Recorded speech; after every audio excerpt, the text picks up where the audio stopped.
දිනේශ් ගමගේ සහ ශනුද්‍රී අතරේ සම්බන්ධයක් තියෙනවා කියන එක හැමෝම දන්න දෙයක්නේ. ඒත් ඔන්න ඒ මැද්දට කාංචනා අනුරාධි ඇවිත් කිව්වොත් හිතාගන්න අමාරුයි නේද? අද අපි කතා කරන්න හදන්නේ ඒ ගැන.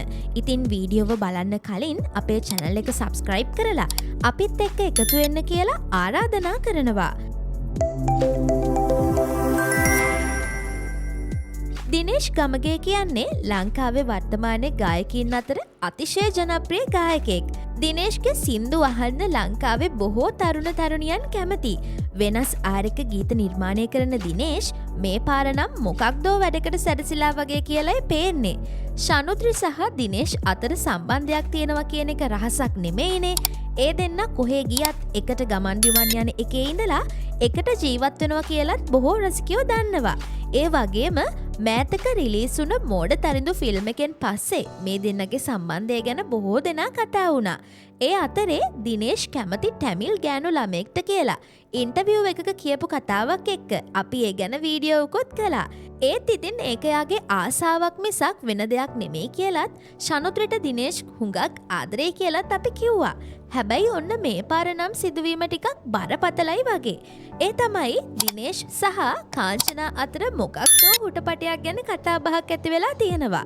ඒකට හේතුව වෙන්නේ ළඟකදී ඉඳලා දෙන්නම එකම වගේ පෝස්ට් දාන නිසා. සතියකට උඩදී ඔවුන් දෙන්නම මානසික සිත් ඇවුලෙන් ඉන්න බව අඟවන පෝස්ට් එකක් දාලා තිබුණා. ඒ වගේම ඔන්න අද ආයෙත් ඒ දෙන්නා තමන්ගේ නමේ අකුරු දෙක එක්ක එකම පෝස්ටුව Facebook ගිණුම් දෙකේම දාලා තියෙනවා. ඒකත් එක්ක රසිකයෝ කලබල වෙලා දිනේශ් ශනුද්‍රිට බූට් එක තියලා කාංචනා ළඟට ගිහින්දෝ කියලා. ඒ අතරේ සමහරු නම් කියන්නේ මේ දෙන්න ගැලපෙනවා කියලා. තවත් සමහරු මේකට අකමැති බවත් දිනේශ්ට ගැලපෙන්නේ ශනුද්‍රි බවත් කියනවා. ඔය අතරේ තව රසිකයෝ කියන කතාවක් තමයි ඒ දිනේශ්ගේ සහ කාංචනාගේ අලුත් සින්දුවක් වෙන්න ඇති කියලා. ඒ නිසා ඒ දෙන්න මෙහෙම පෝස්ට් දානවා ඇති කියලා. එහෙම වෙන්නත් පුළුවන්.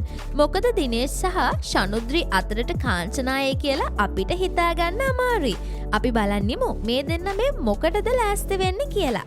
ඒ ගැන තොරතුරක් ලැබුණ ගමන් අපි ඔයාලට කියන්නම්.